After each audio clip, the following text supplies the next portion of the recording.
Hey, everybody, you're going to want to listen all the way through this episode because we are talking about lost music from Bruce Springsteen that's coming not that far from now. We're also going to take you on a roller coaster ride of emotions when it comes to Queen Latifah and Donnie Wahlberg.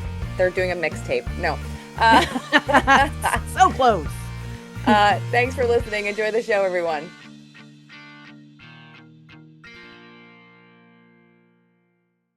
Oh, hey.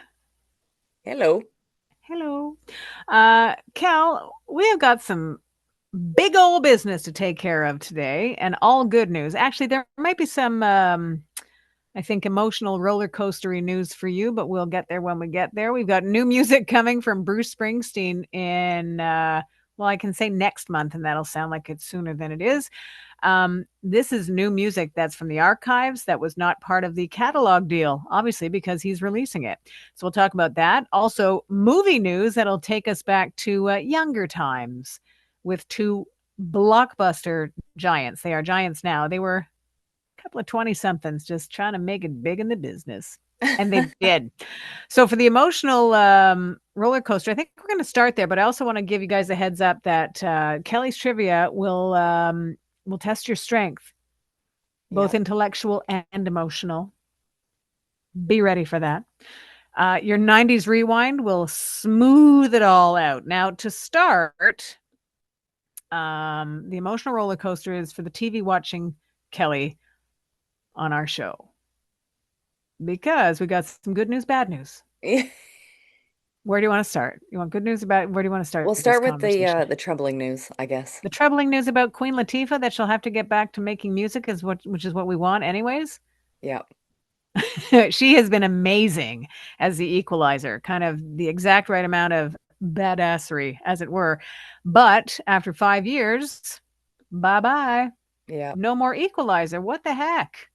Yeah, it was kind of weird because I guess I thought it was a planned stoppage, but when I saw the news, it sounded like maybe they thought they would get a sixth season, and then it sounded like the powers that be made the decision, you know, as the season finale ended, that has now turned out to be the series finale. And Queen Latifah, as per usual, super classy, jumped onto social media right away. Put out a message saying like how much she's enjoyed playing this character, bringing this character to life, this show, and then promising the fans that she has something else in the works and will be excited to announce it soon. So I don't know what that means, but it was cool that she thanked everybody involved and just, because yeah, like I think we thought there might be another season out of this. And then even by the way, there was supposed to be a spin-off for Equalizer that has also been shelved at the moment. It's interesting when you consider how people consume what they watch, similar to what they listen to. And thank you, by the way, for listening to 90s Now. We know you have choices, and we're happy you made this one. Um, when it comes down to it, like regular network television, I mean, you put air quotes on network television, people, I'm not even sure if they sit down at the scheduled time to watch that show anymore. Um, so you rely on recording it, on watching it later, things like that. After 5 years, like that was a kind of quality show I thought that could have sustained and kept things moving in the right direction. But when it comes to the powers that be, as you were saying, which sidebar I'd like to be one day, I would like to be the powers that be. I'd like all the power, please. Nice. I'd like to make all the decisions. Sounds Everything good. stays. Yeah. Are we canceling anything? No, we're not. There's room for everybody. Um, I think it's interesting when they make a choice like that because Queen Latifah is not only good at what she does, she's an icon musically. She's like steady as an actress, and she's grown into that to the roles that she's played and gotten stronger and stronger. But she's a brand in and of herself Mm-hmm. that you'd think that you would want to have an association with that. That said, if she's happy and something else is happening and she's going to be working with the network down the line, then great. I mean, at this point, we don't know what her secrets are, but we're just talking sort of post news of that show getting canceled. And it wasn't a bad show. There's some other shows that get longer runs that could have been farewell sooner. Mm-hmm. But So, I mean, it doesn't sound like it's entirely bad news for Queen Latifah, just that there's something else coming. And ideally, she's a worker. She's not just gonna, it's not an oh well kind of attitude that comes from Dana. That's what I Yeah, call her.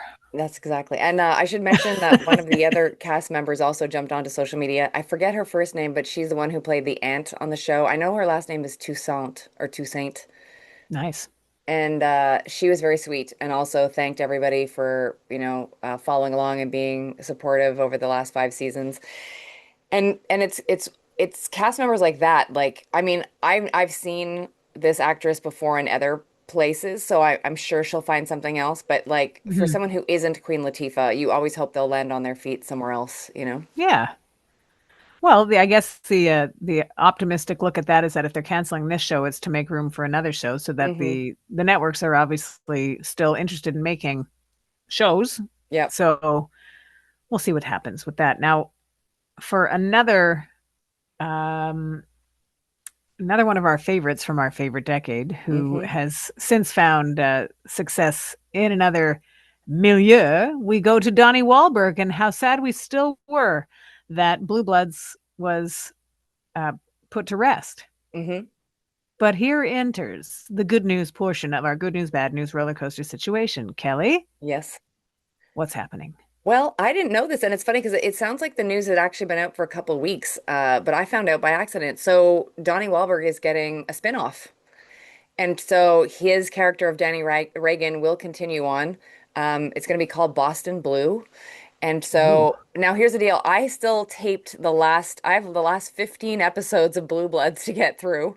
So I still don't know how it ended, but it sounds like they needed to be very careful how to kickstart this new series because I guess, and again, because I don't know how it ended yet, and maybe it's obvious to anybody who's watching who has watched the ending, they need to be very careful to make sure, I guess, that Blue Bloods is left in New York City and now he's really in Boston because, the characters were so close as a family and having those Sunday night dinners, on the show Hmm. like that was such a integral part of the show that it's like why would he be moving away from his family that he loves so much where they always had Sunday dinner. So again, Right. people who watched the last episode of Blue Bloods probably know how things got put to bed, but I know in reading that article they said they needed to be careful to make sure there was no, I think, not possibility but like why he wouldn't still be in New York. Well, So I think I have a spoiler, and that is that everybody but him died. okay. He couldn't bear to stay there with being the only person at the family dinner, so he moved to Boston. That must be it. Yeah. So he's going to partner with somebody else on the show. I did see a bit of the plot line, but we'll have to see how it all kind of shakes out. No release date yet, but for sure it's going to kickstart this fall. I can't imagine it not. So yeah, so Boston Blue. But you know what's funny is because Donnie Wahlberg, as we know, hails from Boston, had to put Yeah, on a New York accent for the last 14 seasons for, Blue Bloods in NYC, and now he gets to actually use his Boston accent again, but like, he can't because he's still from New York. that's true. He's not going to be able to be wicked smart about it. Yeah, exactly. He'll be less sharp than normal. Yeah. So we'll see too. I don't know, again, because I don't know how Blue Bloods ended off. I don't know if there is any possibility of anybody, quote unquote, coming to visit him at some point, especially because on the show, the original Blue Bloods, he does have two sons. So will they ever show up? Like, I don't know. Wow. I expected that you would have plowed through those episodes, but I get it now. If you thought that they were the your last attachment to the Yeah. series you've been holding out, now you've got to plow Now through I've got them. to plow through it in 3 months. You can do it. I have faith. So that's good for them. Yeah. Ultimately, there's good things coming out of the down the pipe for Queen Latifah and for Donnie Wahlberg. So yay to them. Are Yay. you ready to give us some trivia? Yes, ma'am. Only because it's you. Thank you, Bing Bong. And I like to see you suffer a I little bit. Bing bong. I know that. So this is the last question on each of these cards. So, hobbies, toys, and games, Sharon, or news and politics? News and politics. Here we are.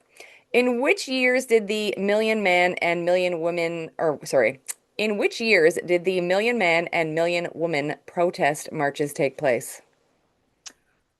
I want to say 98. I want to Am I say you should right? rethink that answer. All right. I want to say even more than 98, And there's 2 years, because the men went first, right? I believe. Yeah, because I remember that now. So, Million Man March. I remember Oprah covering that, wasn't it? Was it like 96 then? Five? So you split it in the middle. 95 was the men, and 97 was And the women. 96. Yeah, okay.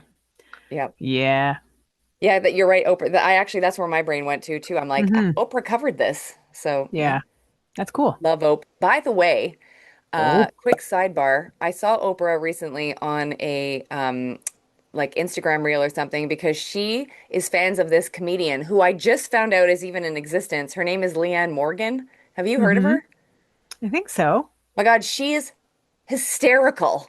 She's so funny. And like Oprah came in this reel and was like, "It's you." Like she was fangirling over this like Leanne woman and it's like that's Oprah. And it was so sweet and cute to watch Oprah fangirling and she's like, Oh, "I nice. can't believe I didn't know you existed until a few days ago." And it was really funny. And Oh, anybody wow. who's listening or watching right now, please go find Leanne Morgan on your Instagram account because she puts up all kinds of clips. She's from, I think, somewhere in Tennessee, so she has a real good Southern accent, and that Nice. plays very well into the comedy that she does. And she's a grandma now. She's amazing. She's like literally like the next thing, or is the thing now. Like it's great. Leanne Morgan. Nice. Yeah. On it. So question for Hobbies, Toys, and Games. In Yeah. 1996, Mattel obtained a licensing agreement with which popular kids TV channel?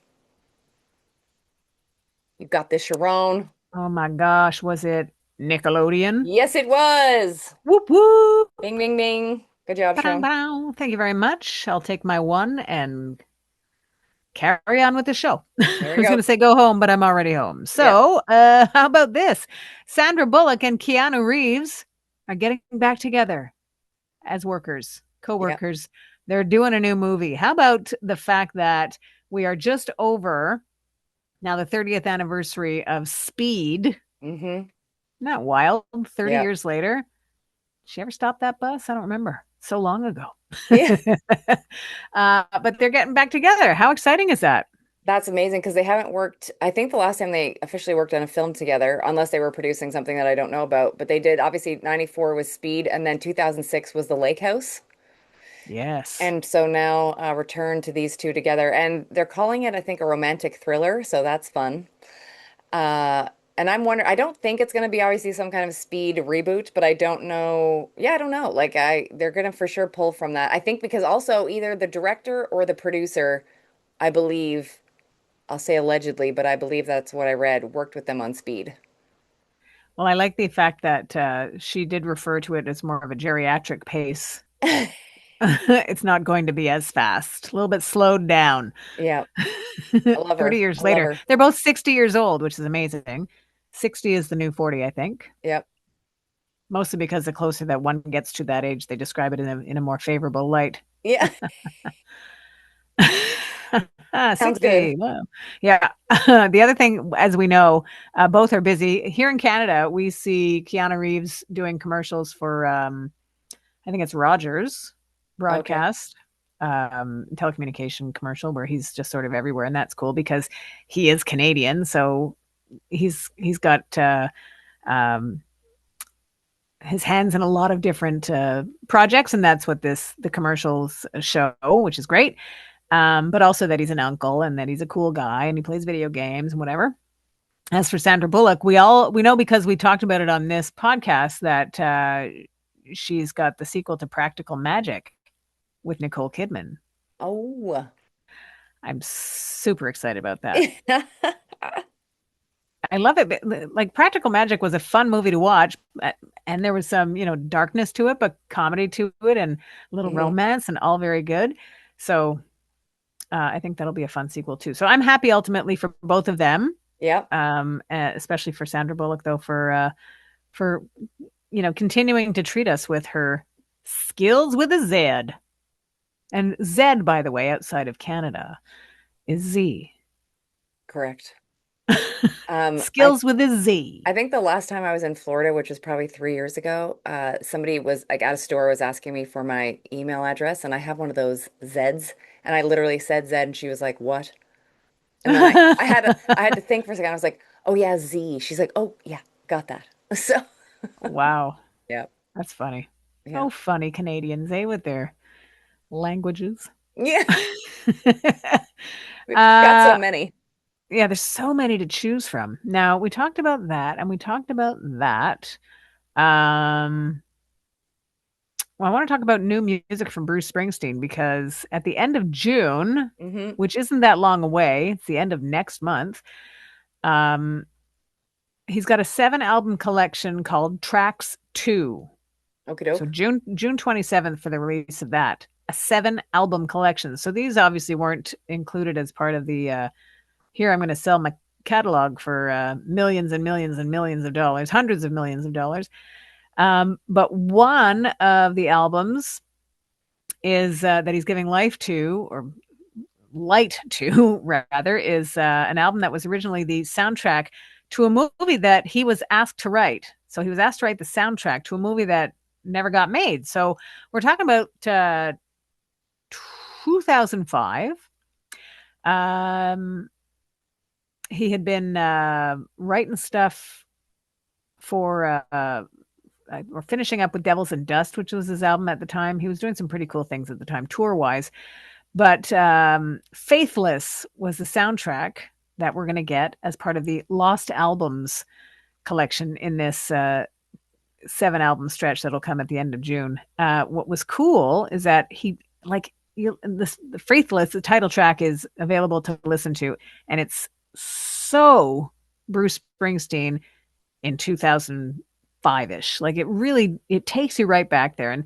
And to think that it's one of those songs that is compelling right away. Mm-hmm. And you think, in the world of Bruce Springsteen and his head and his mind and heart and that connection as an artist, what stays and what goes? Like, the stuff that doesn't see the light of day for 20 years is now like, wow, that's really good. And it's not surprising, it's Bruce Springsteen. Mm-hmm. But at what point, what's it like for him in the selection process? And we've talked about sequencing on albums and stuff like that and the importance of that for a project to get shelved. And I guess he had no way around it. It was supposed to be for a movie, and who knew if the movie was going to get made or not. But here we are 20 years later, and this album is going to be available. So um, what I think is cool is what he said in the statement, that he wrote the songs at his home in Florida, speaking of Florida, over just a couple of weeks, and said that even though the movie was much more than an idea at that Mm-hmm. point, he said you could recognize details and maybe a character or two, but for the most part, I just wrote atmospheric music that I thought would fit. It's like the title track, like I said, is immediately compelling. It's I think at this point, this many years later, and to that point in 2005, we knew that he was as prolific as he was, but it doesn't seem to end with him, which is amazing. How old is he, So Sharon? 100. Okay, great. Just kidding. Bruce Springsteen is he not 75 or 76? That sounds accurate. Yes, I don't remember exactly, so I cannot help you there. Okay, that's fair. What's cool is, though, if you were on the list of close friends and family, you might have already heard these songs before, because he said that he has played this to those people in his life, and he said, "I'm glad you'll get a chance to finally hear them. I hope you enjoy them." Love it. Mission accomplished, Bruce Springsteen. Thank you for being you. Love it. Love it. Hey, are you ready for your 90s rewind? I am.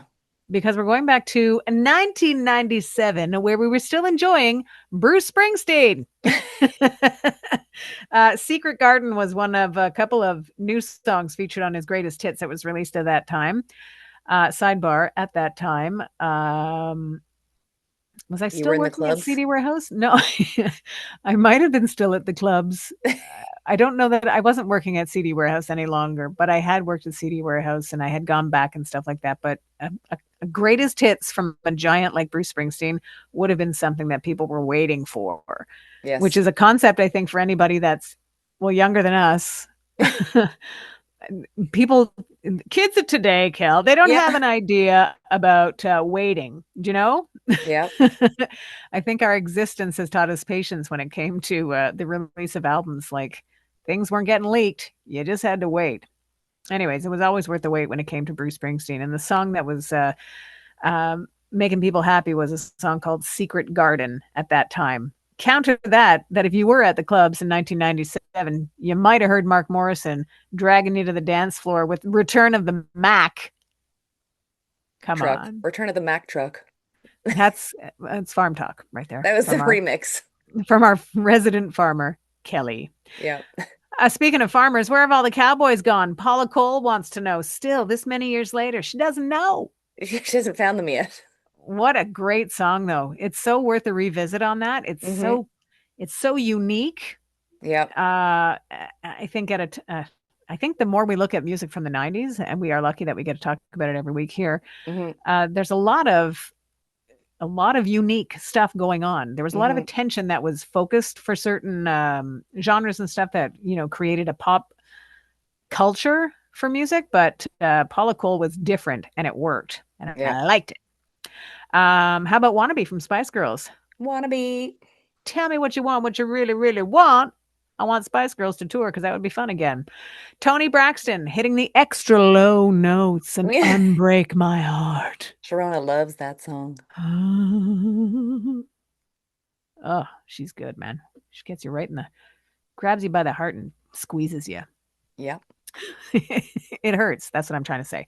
Cheryl Crow, last seen on The Voice in the past few weeks as a guest coach for the judges, not the judges rather, but the for the coaches on The Voice, and she's been giving some wisdom and tips. And every day is a winding road. That in and of itself is one musical slice of wisdom from Cheryl Crow. Cheryl Crow, who will be coming to our neck of the woods in a music festival called Lasso, Hmm. which is a country music festival, which, as we know, as far as festivals go, there's elements of non-pure fill-in genre here when it comes to, you know, big old lineups like that. So there's something for everybody. So I'm happy that Cheryl Crow's coming back to the Montreal area, wrapping up our handful of songs from 1997 from U2, Staring at the Sun. Aw. Yes, don't do it. It's not good for your eyeballs, but I mean, Yeah. musically and emotionally, it's a magical concept thanks to U2. That is your 90s rewind. Boom. Boom. There's a just quickly, there's a Bono doc coming up at the end of May. I think it's May 30th. Yes. Um, so we'll need it's called it's something about surrender. It's basically I think they called it the description was something like it's the documentary version of what his live events were when he was promoting his memoir or his book. Oh, nice. Good. So there's that, and I think it's on, ooh, is it Netflix or Apple? Anyways, but just if you type in Bono Doc, like May 30th, 2025, it'll pop up with all the information. Nice. And it features a lot, like, him talking about how he lost his mom when he was 14 and then he talks a lot about the relationships in his life and how they have basically shaped him. So I'm assuming Yep. he's talking about his wife and kids and the bandmates, and all that. So that's a cool thing.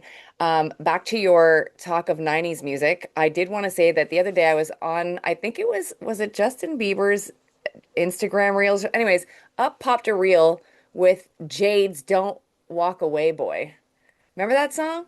Yeah. Ah, it was like, it hit me like a brick. I was like, this is such a good song. And I, like, it was in the memory palace somewhere, but I haven't probably heard it in 5 years. And it was No, so great. So please check out that song, Jade, Don't Walk Away. And no. that's all I have. That's enough. Yeah. Well, that's enough. I feel like we have, we've delivered today. Yeah. Oh, we have a shout out though, Sharon. A shout out.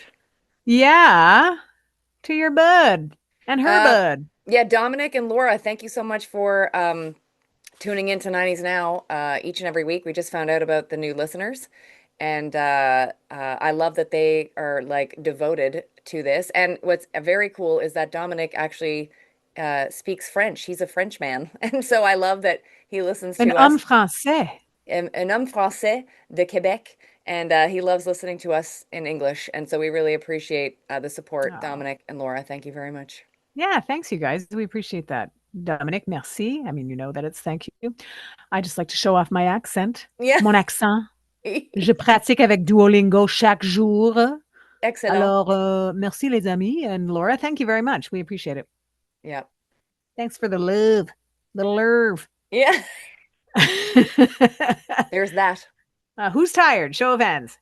Let me show my other hand just to make sure you know. No nap today. All right. All right. So, everybody, thank you. As we said, we know you have choices, and we're happy that you choose us. So, thank you for finding us wherever it is you do. Thank you for passing it on to your friends and family and whoever. We appreciate that you are listening to 90s Now. Still happening.